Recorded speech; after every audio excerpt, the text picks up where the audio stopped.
Metà della popolazione veneta è soffocata dall'emergenza smog, semaforo arancione in tutti i capoluoghi tranne Belluno. La salute dei veneti è in reale pericolo, denuncia Legambiente. Le ordinanze dei sindaci non bastano più, è necessario l'intervento della Regione Veneto. Luigi Lazzaro, presidente di Legambiente Veneto, è categorico. La situazione dello smog è al record peggiore. Padova, Treviso, Venezia, Verona, Vicenza e Rovigo hanno già attivato il semaforo arancione, ma le previsioni fanno immaginare che presto scatterà anche il rosso.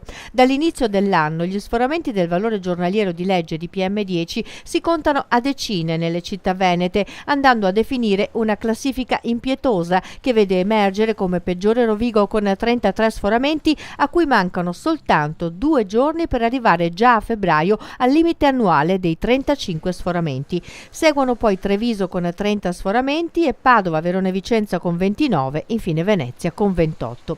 Inoltre è importante sottolineare come a Venezia, Padova e Rovigo si arrivi a valori di concentrazione giornaliera di inquinanti in atmosfera che sono oltre il doppio di quelli definiti dalla legge. Questa cronica situazione, spiega Legambiente, dimostra chiaramente che la salute dei cittadini del Veneto è in reale pericolo e non può essere sottovalutata oltre.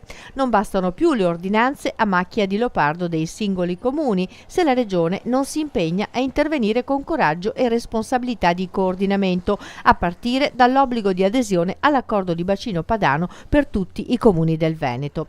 Spetta ai sindaci, dice Legambiente, intervenire e porre in essere ogni atto necessario e tutelare la salute dei cittadini, ma programmazione e prevenzione sono competenze che la Regione ha e che dovrebbe iniziare a mettere in campo, rinunciando ai soliti e facili scaricabarile.